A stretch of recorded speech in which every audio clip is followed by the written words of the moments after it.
Thanks, Mark. Really great to be with you this morning, and I'm looking forward to today. I can't wait to get stuck in and learn from each other as we try and provoke and challenge one another. So I'm going to try and do exactly that over the next few minutes, and may leave you with more questions than answers. But I want to talk particularly this morning about creating a culture that releases young people.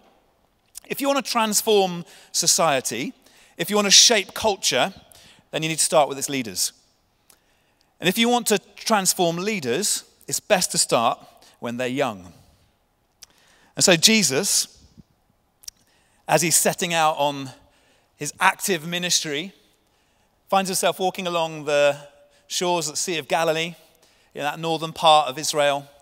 And as he's walking along, he spots some young men who are fishing. You may know the story. Luke chapter 5 is one of my favorite passages that captures this story. And as Jesus looks at these young men, he's actually basically saying, I want you to come and follow me. You may know that story. Essentially, those young men, those fishermen, and a number of the disciples that Jesus would have called to follow him were teenagers. They were young people. There was a slightly different cultural nuance around teenage life in those days than there is right now. But that was the common expectation, that when a rabbi set out and was going to become somebody who others might follow, they would call a number of disciples to follow them, a select amount. And Jesus doesn't deviate from this strategy. Jesus, the Son of God, who we might presume might have the best strategies and the best thoughts in how we're going to develop and strengthen and build the church, decides to go exactly with that strategy. And he calls a bunch of teenagers to follow him. It's possible, who knows, we don't know exactly because the Bible doesn't capture their ages, but it's possible that John was as young as 12 or 13 because some of these rabbis were known for taking young men from about that age onwards. And the reason I say John is because we know that John lived the longest, and at the Isle of Patmos he was at an old age capturing the revelation of Jesus. So he probably would have been one of the youngest of the disciples. So there's Jesus saying, okay, here's my strategy for building the church. Here's my strategy for mobilizing the kingdom here on earth. I'm going to call a bunch of teenagers and I'm going to take them on in this journey with me. So I wonder how that's going for you. I wonder how the young people are thriving in the context where you are. We're all in very different contexts and different situations, but this is a key strategy for Jesus. So I'd like to suggest this morning that it's a key strategy for us as well. What is it that we're doing amongst the young people? It's risky to say, come follow me to a young person. It would have been risky for Jesus. And actually, from Jesus' perspective, if you're thinking of perhaps the 12 direct disciples, obviously a lot more other people are following him too, but those 12 disciples as young people following him, it's risky. He's trying to teach them and train them, and actually only 11 out of 12 made it through, and one of them actually even turned against him. And so even Jesus took the risks of stepping out and calling people like that to follow him. And so for you, your context may feel, I'm getting it right here and I'm getting it wrong there. I think it's working here. And actually, are there any young people I can call to follow me in the first place? And that's one of the challenges we're facing right now in our culture. How is the youth stuff working in your context? Is it thriving? In our context, I'm in the Church of England. I work for a Church of England in London. And I'm sure your context is doing much better. We are struggling and it's going hard. You know the statistics, and The Guardian particularly loves to report on the statistics of the Church of England. And right now The Guardian says the Church of England is facing a generational catastrophe with only 2% of young adults identifying with it, while 7 out of 10 under 24s say they have no religion at all. So there's clearly a problem that we're struggling to call young people into an active followership of Jesus, to become disciples. So how can we begin to turn that culture? What can we do? What's the implications for mission in this? Of course, that we need to reach that generation. But I think it's even more important to grapple with creating a culture that releases young people, because one of the reasons that young people perhaps aren't in church or aren't as active in churches at the moment is because churches don't really know what to do with them or to how to set a culture that releases them. And so if they, by chance, do turn up, they might only stick around for a week or two because they're like, this is so distant from what I'm involved. This is so different to the culture that I'm involved with. And actually, if I do stick around here, maybe I'm going to be treated like somebody who's a second-class citizen because I'm not involved in what's going on. And in a culture and society that empowers young people more and more, whatever we think of that, their expectation is that I will be empowered and given opportunity if I come and be part of this community. But if they're told, hold on a sec, you need to wait until you're grown up a bit more.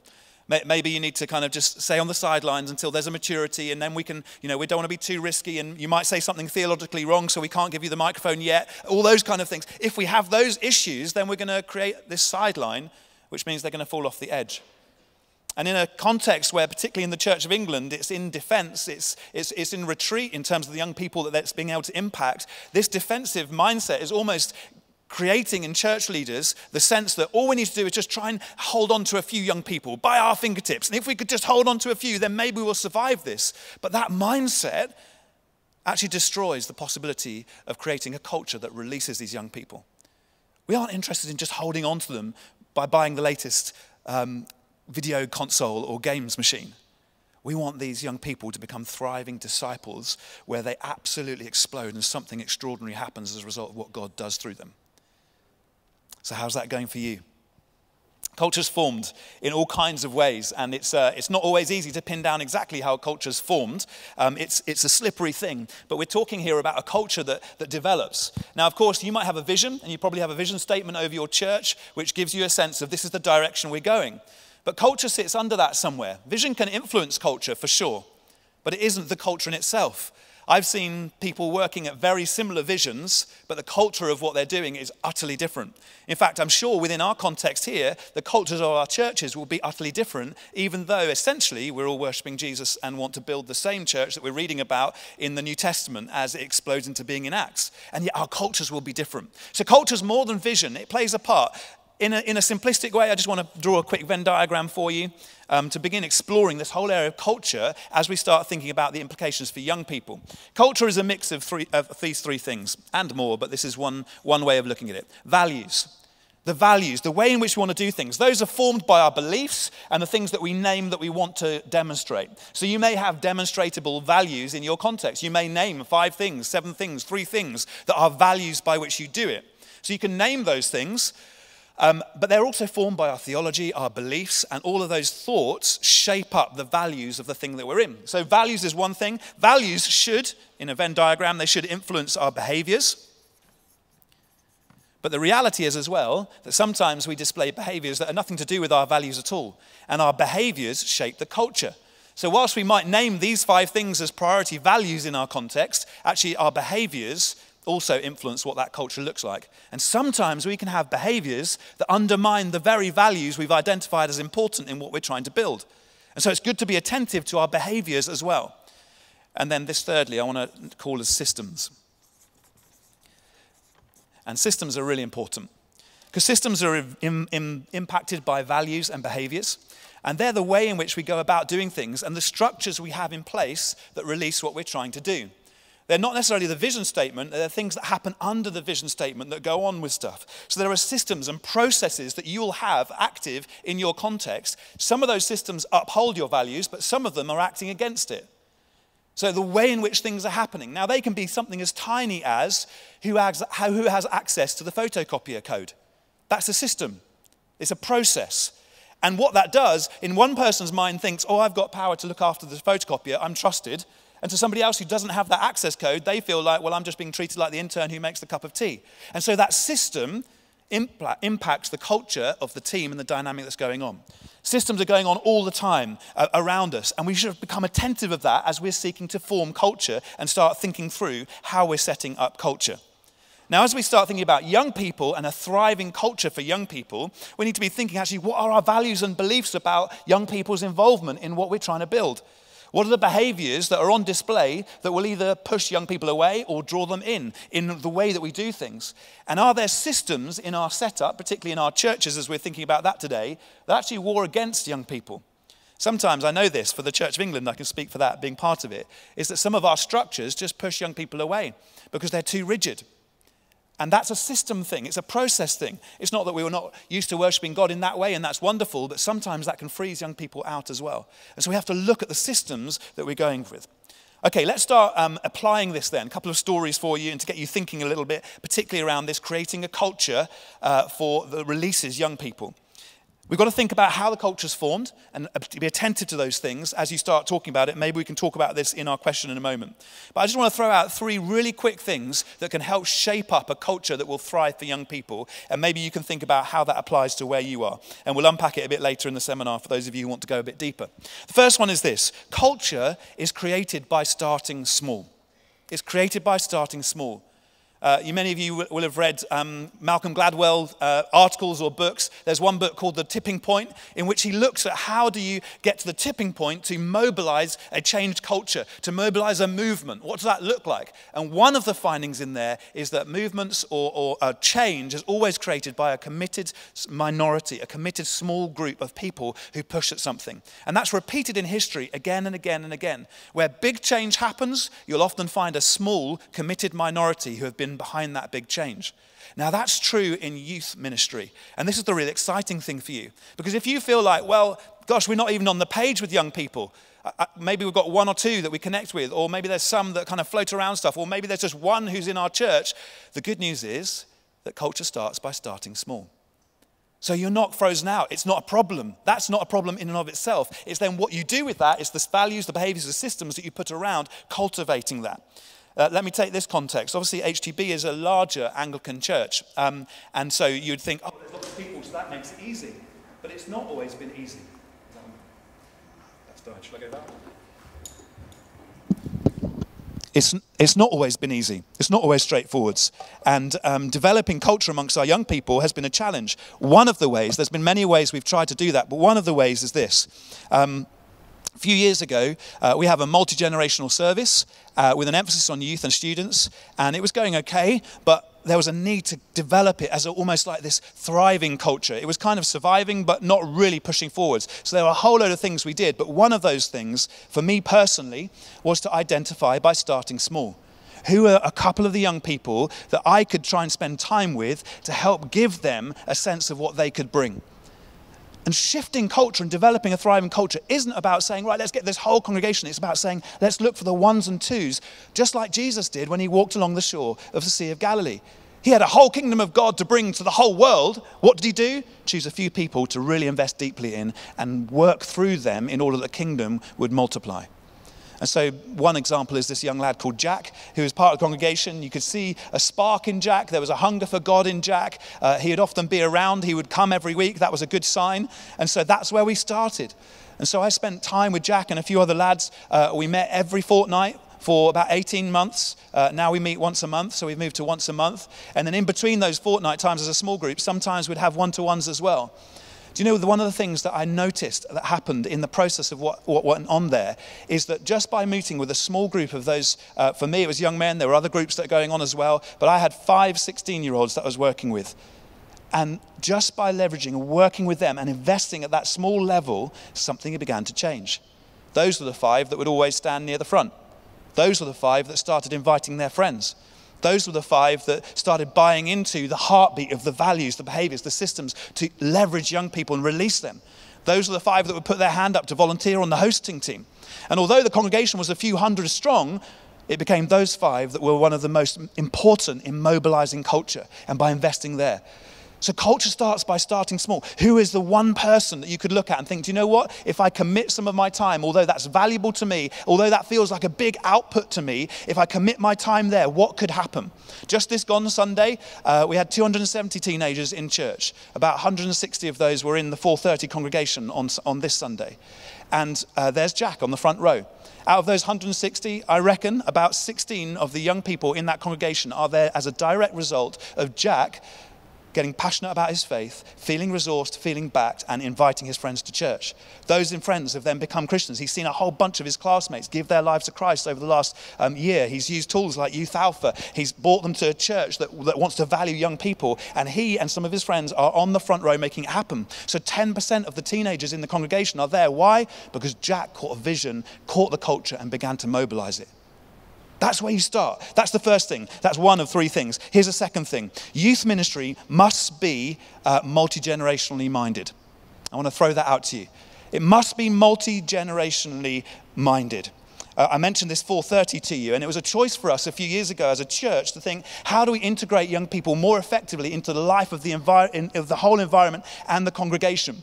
There was a little bit of research that came out from the United States that basically said if you wanted to create disciples that would go on in the longevity of that discipleship through the rest of their life, they needed at least 5 models of active faith that they could see and begin to emulate as they move forwards. That built friendships with people who were older than them that could lead them on. That that built a sense of momentum because they could see what it looks like in 2 years' time, in 5 years' time, in 10 years' time to continue walking with Jesus.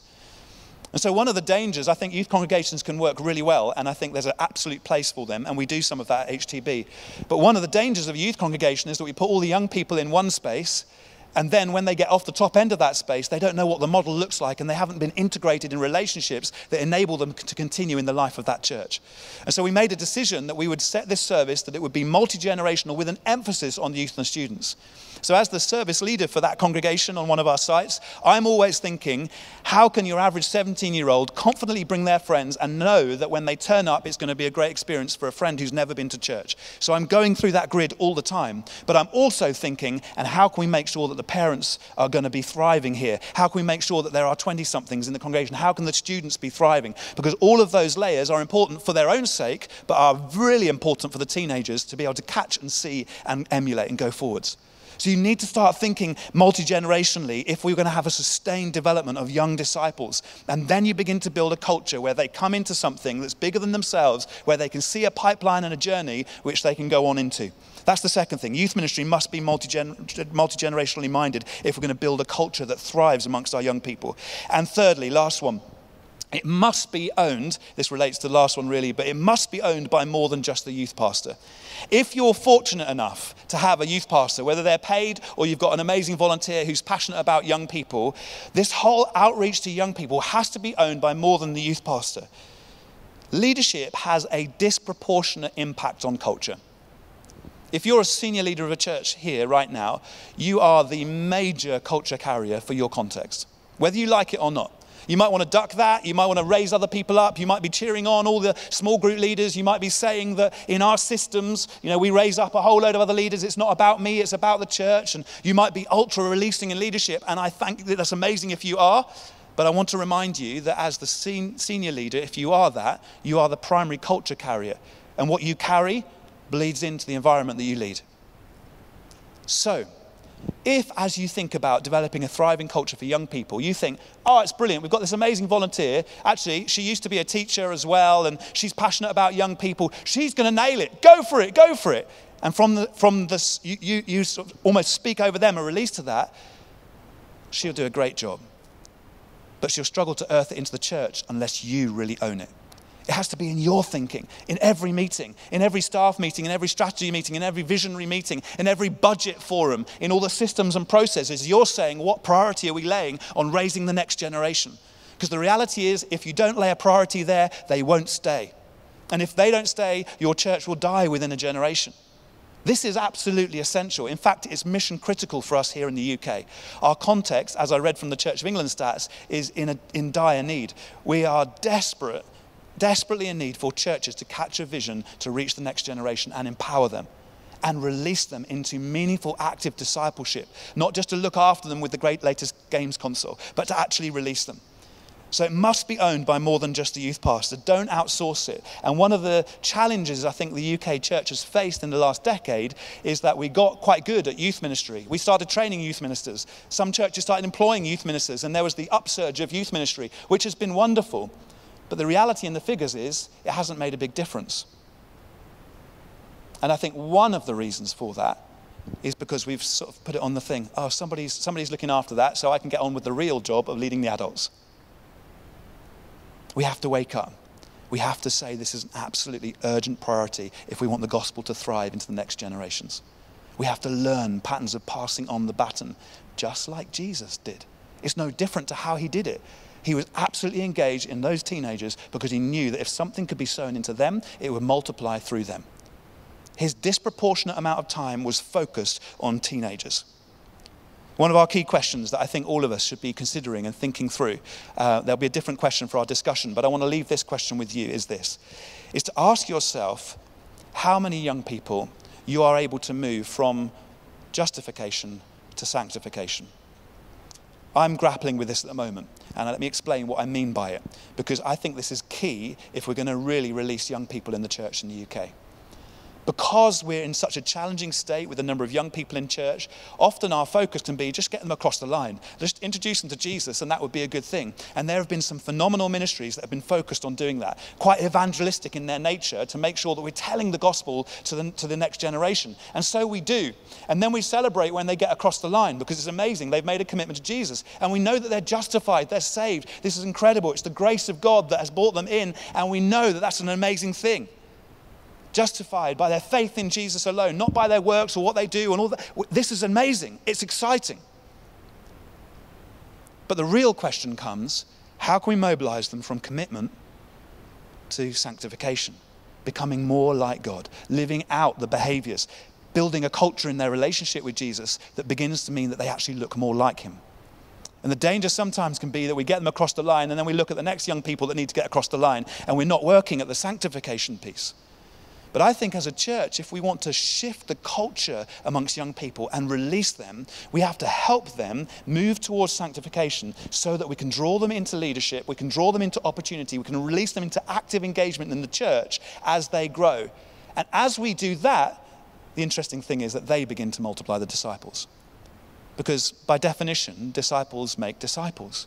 And if we can move young people to a place where they can confidently bring people in, they become the missionaries that multiply the work that you long to see.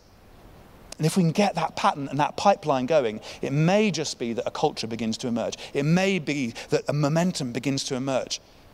People like Jack, I see it in. I can see the momentum. I can see the culture emerging. And the key question has been helping him move from a place of recognition and justification to sanctification and being transformed himself to the point where he's confident enough to lead his youth alpha in his school, to bring his friends to church, to lead his friends to Christ and move all of that on. So here's a question I'd love you to consider after that whistle-stop thoughts on developing a thriving youth culture. The question is simply this: what values, behaviors, or systems are in place in your context that will block a culture that releases young people? I'd love you to have that conversation and share some of your stories, but even get that challenge out on the table. Actually, I think this is blocking that possibility. And all of us, it will be something different. So we're going to go right now into discussion for 10 minutes. So why don't we turn into our tables and have a think about that.